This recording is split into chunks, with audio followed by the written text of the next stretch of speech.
नमस्कार. मी भाग्यश्री फाटा. मार्केट आणि मी हा सोप्या मराठीतून शेअर मार्केट समजावून सांगण्याचा माझा एक उपक्रम आहे. प्रथम आज तुम्हाला सांगते, घाबरायचं नाही. मार्केट सतत बदलत राहतं. जसं काही गावं समुद्रात बुडून जातात, ती गावं नंतर आपल्याला इथे गाव होतं असंही कळत नाही. तशी सुनामीमध्ये बरीच उलथापालथ होते. तसंच मार्केटमध्ये घडतं. पण कुठल्याही गोष्टीसाठी पहिलं घाबरायचं नाही. एकदा आपण घाबरलो की विचार बंद होतात आणि मग चुकीच्या दिशेने आपण वाटचाल करू लागतो. मला जेव्हा कमेंट्स येत असत, विशेषतः HAL IRCTC या संबंधात, मॅडम एवढा प्रॉफिट आहे, काय करू, विकू का? मी सांगितलं प्रॉफिट बुकिंग करा की म्हणायचं IRCTC सुद्धा पडेल, HAL सुद्धा पडेल.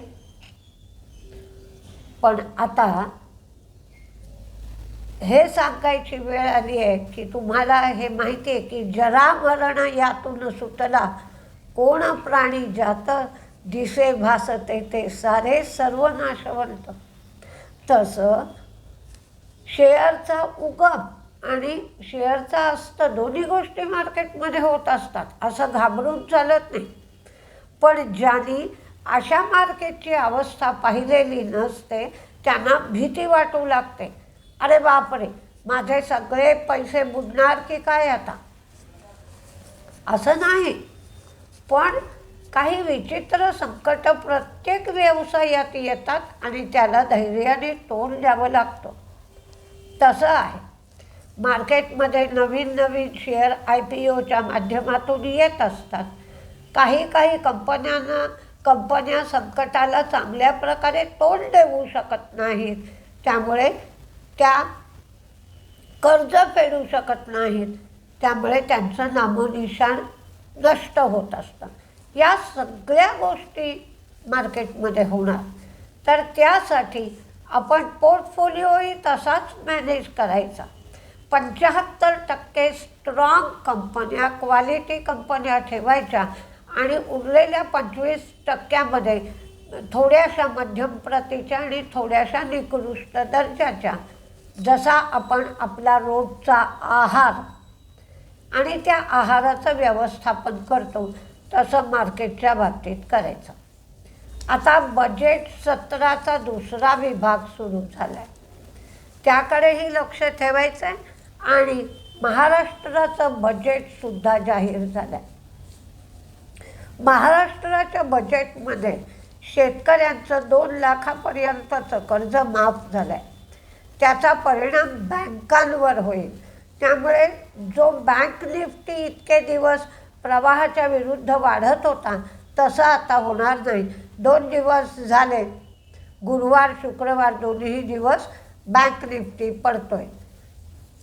बँका ज्यांचा जास्त संबंध आहे त्या बँका अधिक प्रमाणात पडत आहेत. त्याच्यात स्टेट बँक पडते आहे, महाराष्ट्र बँक पडते आहे.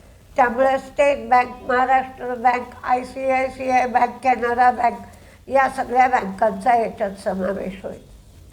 आणि आता दुसऱ्यांदा म्हणजे दुसरा विभाग जो आपल्या बजेटचा चालू झाला आहे त्याच्यामध्ये काय होतं आहे याकडे पण आपल्याला लक्ष द्यायचं आहे.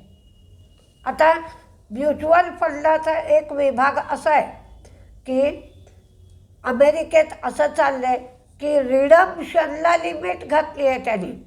5% जास्त रिडम्पशन एका दिवशी तुम्हाला करता येणार नाही. म्हणजे हा एक म्युच्युअल फंडांच्या बाबतीत विभाग असतो. शेअरच्या बाबतीत तसं होत नाही. तुम्हाला जेवढे शेअर विकायचे तेवढे तुम्ही विकू शकता. कुवेत आणि UAE यांनी दोघांनी उत्पादन कमी केल्यामुळे क्रूडचा दर सकाळी मी उठले तेव्हा 109 होता आणि आत्ता व्हिडिओ करायला घेतला तेव्हा 117 होता. इतक्या स्पीडनी क्रूडचा दर वाढतो आहे. या सगळ्या गोष्टींकडे आपल्याला लक्ष द्यायचं आहे. म्हणजे भारत अमेरिकेपासून खूप दूर अंतरावर आहे, त्यामुळे युद्धाच्या बाकीच्या झळा कमी लागतात, पण क्रूडचा भाव वाढतो आहे आणि क्रूड आपण मोठ्या प्रमाणावर आयात करतो, त्यामुळे त्याचा एक परिणाम मार्केटवर होतो आहे. आणि दुसरं, डॉलर इंडेक्स वाढतो आहे, डॉलर स्ट्रॉंग होतो आहे, त्यामुळे मेटलचे शेअर पुन्हा पडायला सुरुवात झाली आहे. आणि बॉन्ड यील्ड वाढायला लागला आहे. बॉन्ड यील्ड 4.18 झाला आहे. त्याचा परिणाम असा की लोक बॉन्डमध्ये गुंतवणूक करत आहेत आणि मार्केटमध्ये विक्री होते. बॉन्ड यील्ड वाढायला लागलं की फॉरेन इन्व्हेस्टर्सच्या विक्रीचं प्रमाण वाढतं, कारण त्यांना गव्हर्नमेंट सिक्युरिटीजमध्ये धोका न घेता गुंतवणूक करता येऊ शकते. म्हणून बॉन्ड यील्ड वाढायला लागलं की फॉरेन इन्व्हेस्टर्सची विक्री वाढते. पण कोणतंही येणारं संकट हे इष्ट आपत्ती समजायचं आणि त्याचा उपयोग आपल्या दृष्टीने फायदेशीर कसा करून घेता येईल हे जर प्रत्येकाने पाहिलं तर भीती वाटण्याचं प्रमाण कमी होऊ शकेल. क्वालिटी वॉल्स ही हिंदुस्तान युनिलिव्हरमधून बाहेर आलेली कंपनी आहे, तर तिचा लॉस वाढला आहे आणि तिचा रेव्हेन्यू कमी झाला आहे. PVC पाईपच्या किमतीसुद्धा वाढल्यात. आधी 5 रुपये किंमत त्यांनी वाढवलीच होती, आता पुन्हा किलोला 6 रुपये एवढी किंमत वाढवली आहे. तुम्ही म्हणाल यांना मॅचशी काही देणं घेणं आजींना दिसत नाही. असं नाही. काल मॅच पाहिली, खूप छान मॅच झाली, मजा आली, सगळं टेन्शन दूर झालं. आणि त्या स्टेडियमची जी ख्याती झाली होती की इथे आपण मॅच हारतो, ती ख्याती नाहीशी झाली आणि T20 वर्ल्ड कप भारताने जिंकला. काल आनंद मिळाला रात्री आणि उठल्याबरोबर मार्केटमध्ये आता मार्केट तुफान पडेल म्हणून दुःखही झालं. आनंद आणि दुःख दोन्हीही गोष्टी एकाच वेळेला झाल्या. काही बातम्या आहेत त्या बघूया, पण बातम्यांचा खूपसा परिणाम आजच्या मार्केटवर होईल असं वाटत नाही. कारण आज मार्केट क्रूड किती वाढता याकडेच लक्ष देईल. क्रूड, दुसरी गोष्ट व्हिक्स आणि युद्धाच्या येणाऱ्या बातम्या. सुप्रीम पेट्रो अबडोशी प्लांटमध्ये त्यांनी उत्पादन चालू केलं. सन टीव्हीने 1 रुपया 25 पैसे डिव्हिडंड दिला. बिकाजी पेटंट फूड, पण या पेटंट फूडचं स्पेलिंग वेगळं आहे, PETUNT. पेटंट फूड प्रोसेसर्समध्ये 48.8% स्टेक ते 8 कोटी रुपयाला घेणार आहेत. अल्केम मेडटेक ही तिची सबसिडियरी किंवा आर्म आहे. त्यांनी ओक्लूटेकमध्ये 55% स्टेक घेण्यासाठी करार केला आहे. थॉमस कुक मध्य प्रदेशात शिरकाव करण्यासाठी त्यांनी ग्वालियरला एक आउटलेट उघडलं आहे. Ramkrishna forging 8,000 ton hot forging press line त्यांनी कमिशन केली आहे. आता त्यांची कपॅसिटी 40,000 टन झाली आहे. त्यासाठी त्यांनी 80 कोटी रुपये गुंतवले आहेत. मॅक्स फायनान्शियल आणि ॲक्सेस मॅक्स लाईफ इन्शुरन्स यांच्या मर्जरचा विचार कंपनी करते आहे. डी मार्ट कर्नाटकमध्ये नवीन स्टोअर उघडले. आता त्यांच्या स्टोअरची संख्या 453 झाली आहे. ओमॅक्स पंजाबच्या प्रोजेक्टला रेरा रजिस्ट्रेशन मिळालं आहे. राईट्सला साऊथ सेंट्रल रेल्वेकडून ऑर्डर मिळाली आहे. कोरोमंडल आंध्र प्रदेशात काकीनाडा इथे त्यांनी उत्पादन सुरू केलं आहे. बाजार स्टाईल वेस्ट बंगालमध्ये नवीन स्टोअर उघडले. आता त्यांची स्टोअरची संख्या 262 झाली आहे. फेडरल बँकेने वेल्थ मॅनेजमेंट प्लॅटफॉर्म लॉन्च केला आहे. GRM ओव्हरसीज याच्यामध्ये प्रमोटरनी त्यांचा स्टेक वाढवला आहे. अल्ट्राटेक सिमेंट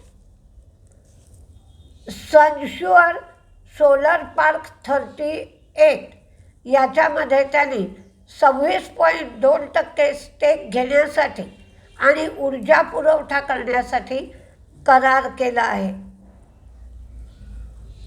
अल्ट्राटेक यासाठी 6.72 कोटींची गुंतवणूक करून ग्रीन एनर्जी नीड्ससाठी त्यांनी ही गुंतवणूक केली आहे.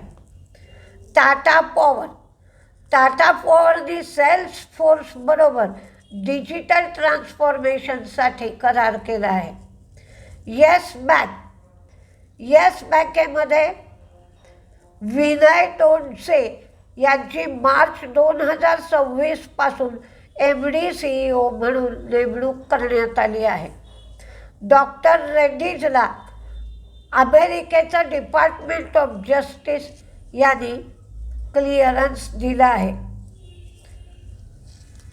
टेन्संट क्लाउड युरोप यांनी PB फिनटेकमध्ये 1% एवढा स्टेक विकला आहे.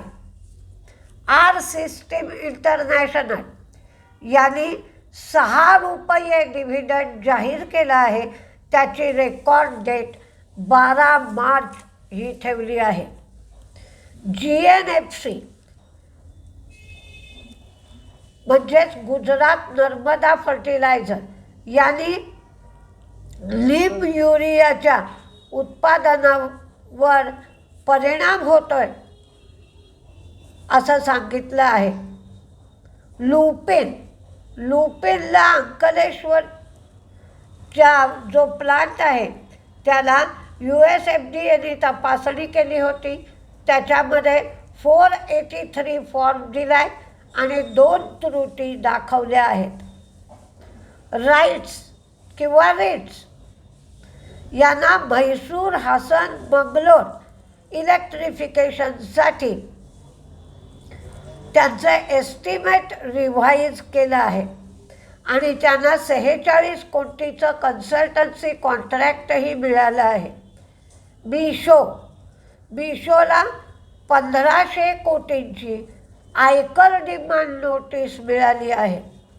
गो डिजिट चेन्नई टॅक्स अथॉरिटीकडून 155 कोटीची टॅक्स नोटीस आणि 15 कोटी पेनल्टी बसवण्यात आली आहे. रेलटेल साऊथ ईस्ट सेंट्रल रेल्वेकडून त्यांना ऑप्टिकल फायबर केबलसाठी 27 कोटीची ऑर्डर मिळाली आहे. AU स्मॉल फायनान्स बँक RBIने त्यांना युनिव्हर्सल बँकच्या रूपांतरासाठी इन प्रिन्सिपल ॲप्रुव्हल अपडेट केलं आहे. बॉम्बे स्टॉक एक्सचेंजला बांद्रा कुर्ला कॉम्प्लेक्समध्ये MMRDAकडून जमीन मिळाली आहे किंवा जमीन देण्यात आली आहे. IRB इन्फ्राचं टोल रेव्हेन्यू 22% वाढून 746 कोटी एवढा झाला आहे. आपण आता तेजीत कुठले शेअर राहतील मंदीत कुठले राहतील हे बघूया, पण मार्केट आज खूप मोठ्या प्रमाणावर पडण्याची शक्यता आहे. मार्केटला पडू द्या आणि नंतर हबका बसू द्या पहिला, आणि नंतर तुम्हाला अगदी थोड्या प्रमाणात बाईंग करायची असली तर करू शकता. आणि ज्याचा संबंध क्रूडशी येणार नाही असे शेअर तुम्हाला इन्व्हेस्टमेंटसाठी तुम्ही बाईंग करू शकता.